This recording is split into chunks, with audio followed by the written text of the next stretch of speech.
নমস্কার, আমি সৃজা। সালটা 2001 26শে জানুয়ারি। আরএসএস এর নিজেদের সদর দফতর শ্রুতি ভবনে তাদের 3জন কর্মী জাতীয় পতাকা উত্তোলন করেছিল। আর সেই অপরাধে আরএসএস সেই 3জন কর্মীকে জেলে পুরে যে কেসটা চলে, যে মামলাটা চলে, সেটা 2013 সাল পর্যন্ত।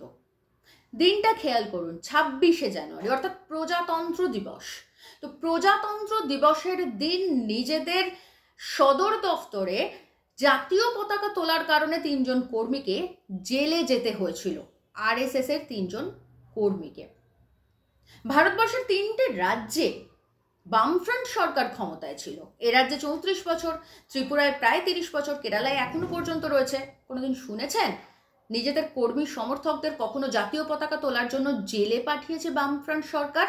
বা রাজ্যের কোনো মানুষকে জেলে পাঠিয়েছে? না, পাঠাবে না। কারণ এরকম সমাজবিরোধী কার্যকলাপ বামফ্রন্ট সরকার করবে না। এরকম সমাজবিরোধী কার্যকলাপ একমাত্র করতে পারে আরএসএস। কোন আরএসএস? যারা প্রথম দিন থেকে ভারতের জাতীয় পতাকাকে অবমাননা করে এসেছে, অসম্মান করে এসছে। এই মুহূর্তে বাংলাদেশে ধর্মীয় মৌলবাদ মাথাচাড়া দিয়েছে এবং সেই মৌলবাদী শক্তির ফাঁদে পড়ে এক দল মানুষ, এক শ্রেণীর মানুষ, তারা ভারতের জাতীয় পতাকাকে পা দিয়ে মারিয়ে যাচ্ছেন।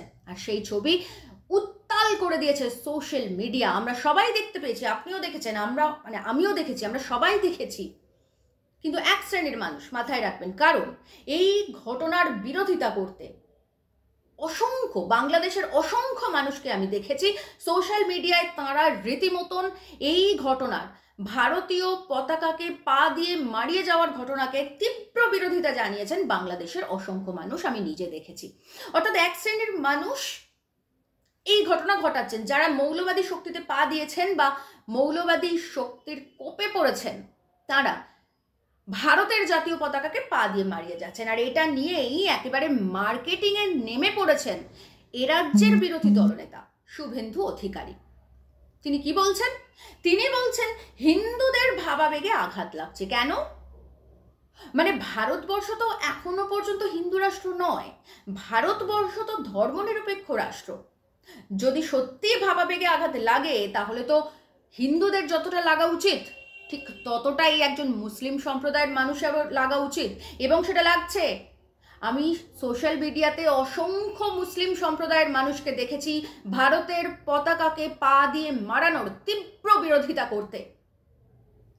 শুভেন্দুবাবু, মাথায় রাখবেন, দেশটা, ভারতবর্ষটা এখনো পর্যন্ত ধর্মনিরপেক্ষ রাষ্ট্র। এখানে হিন্দুদের যতটা অধিকার, মুসলিমদেরও ঠিক ততটাই অধিকার। আপনি আপনার এই প্রোপাগান্ডা চালিয়ে মুসলিমদের অধিকারকে খর্ব করতে পারবেন না।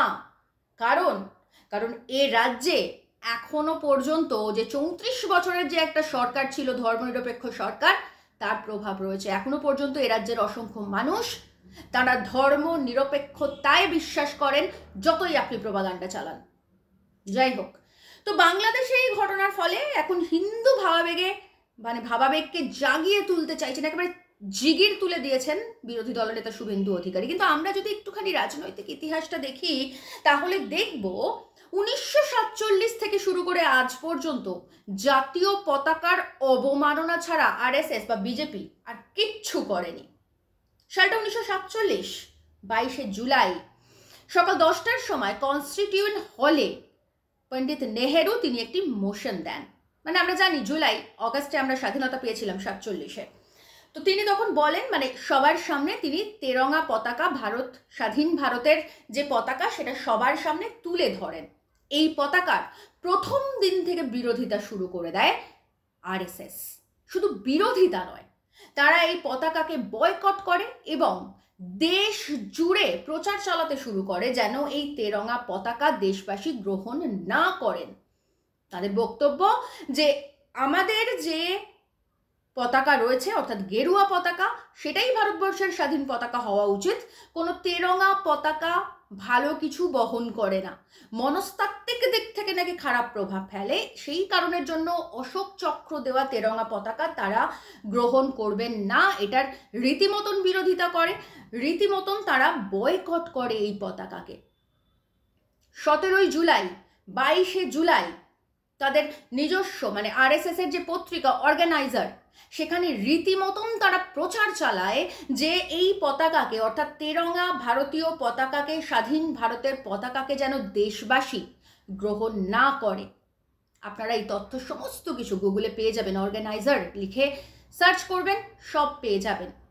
এটা তো গেল একটা মুখপত্রের কথা। তারপর তাদের যিনি গুরুজি রয়েছেন গোলওয়ার্কার, তিনি তার বই ব্রাঞ্চ অফ থটসে রীতিমতন লিখেছেন যে ভারতের যে তেরঙ্গা জাতীয় পতাকা সেটা মনস্তাত্ত্বিক দিক থেকে প্রচণ্ডভাবে খারাপ প্রভাব ফেলবে ভারতবাসীর জন্য, এবং সেই কারণের জন্য আমাদের প্রত্যেকের গেরুয়া পতাকাকে আপন করে নেওয়া উচিত ভারতের মানে স্বাধীন ভারতের পতাকা হিসেবে।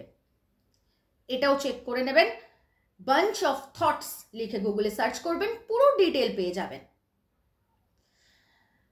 যাই হোক, এভাবেই চলল 1947 সাল। এরপর 1948-এর 30শে জানুয়ারি আরএসএস সদস্য নাথুরাম গডসে তিনি হত্যা করেন মহাত্মা গান্ধীকে। আর সেই কারণের জন্য তৎকালীন স্বরাষ্ট্রমন্ত্রী বল্লভভাই প্যাটেল আরএসএসকে ব্যান করে, নিষিদ্ধ ঘোষণা করে অ্যান্টি সোশ্যাল অ্যাক্টিভিটির জন্য। অ্যান্টি সোশ্যাল সংগঠন, সমাজ বিরোধী সংগঠন হিসেবে ব্যান করেছিলেন সর্দার বল্লভভাই প্যাটেল।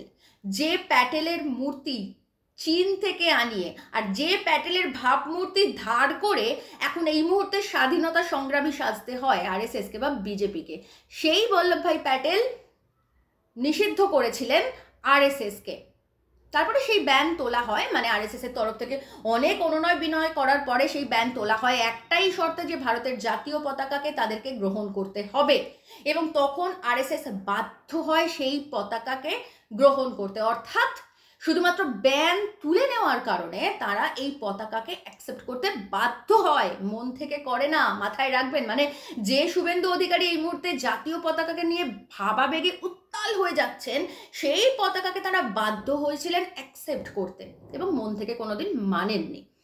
এরপর তারপরেও কিন্তু তারা তোলেননি ভারতের জাতীয় পতাকা। 1950-এ প্রথমবার তাদের হেডকোয়ার্টারে, আরএসএস এর হেডকোয়ার্টারে ওই পতাকা তোলা হয়। অর্থাৎ 47-এ দেশ স্বাধীন হয়েছে আর আরএসএস এর হেডকোয়ার্টারে জাতীয় পতাকা তোলা হয়েছিল 1950, 3 বছর পর, এবং তারপর থেকে আর কোনো দিনও তোলা হয়নি। তারপরের থেকে আর একবারের জন্য তোলা হয়নি।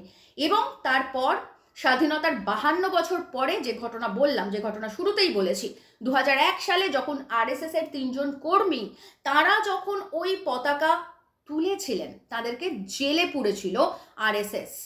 আপনারা যে কেউ চাইলে কেস নাম্বার 176 2001 লিখে সার্চ করবেন, পুরো তথ্য ডিটেলে পেয়ে যাবেন। এই তথ্যটা পুরোটা রয়েছে।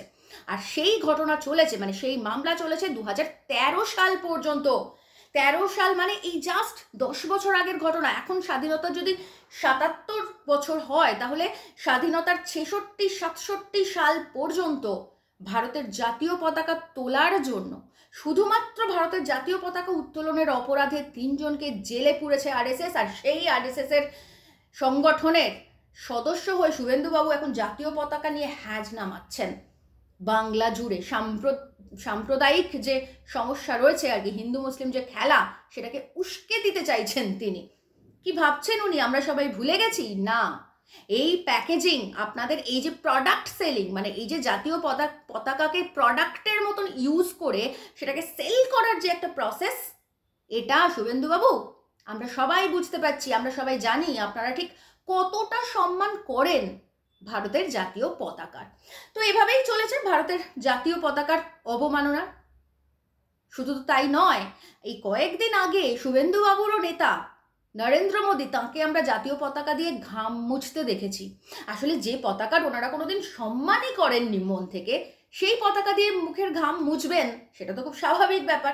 আর সেটাই করেছেন।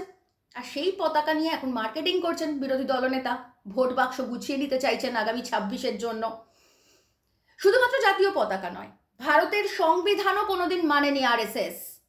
তারা সারা জীবন মনুস্মৃতিকে, মনুসংহিতাকে সংবিধানের ওপরে রেখেছে। আপনারা এই তথ্য গুগল সার্চ করলে পেয়ে যাবেন। এবং সেই মনুসংহিতাকে তারা এখনো পর্যন্ত মেনে চলে, এবং সেই কারণের জন্যই জাস্ট গত বছরই সেই মনুসংহিতার অনুসরণে ন্যায় সংহিতা পাশ করিয়েছে, আইপিসিকে তুলে দিয়ে বিএনএসকে পাশ করিয়েছে আরএসএস।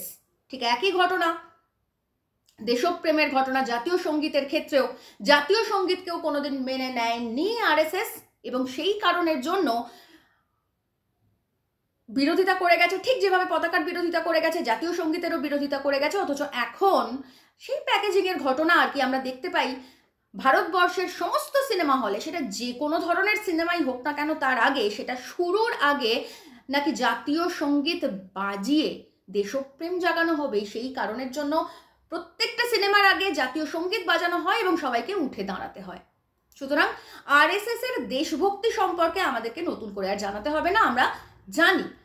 তারা জাতীয় পতাকার অবমাননা করেছেন, সেই পতাকা দিয়ে ঘাম মুছেছেন। অথচ স্বাধীনতার ৭৫ বছরে আমরা দেখেছি নরেন্দ্র মোদী কিভাবে প্রচার করেছেন, কিভাবে ফ্লারিশ করেছেন ডিজিটাল ইন্ডিয়া। ডিজিটাল মিডিয়ায় বলেছেন যে প্রত্যেকের, মানে সোশ্যাল মিডিয়ায় সকলের ডিপি করতে হবে পতাকা, সকলের ঘরে ঘরে পতাকা টাঙাতে হবে, তবেই দেশপ্রেম বোঝানো যাবে। আমরা দেখেছি মনুসংহিতার কিভাবে অনুসরণ করে ন্যায় সংহিতা পাশ করিয়েছে। আমরা দেখেছি কিভাবে জাতীয় সঙ্গীতের অবমাননা করে কিভাবে সিনেমা হলে জাতীয় সঙ্গীত চালিয়েছে। আসলে আরএসএস এর এই যে দেশপ্রেম, এটা পুরোটাই ফেক, পুরোটাই ভেগ ধরেছেন শুভেন্দুবাবু।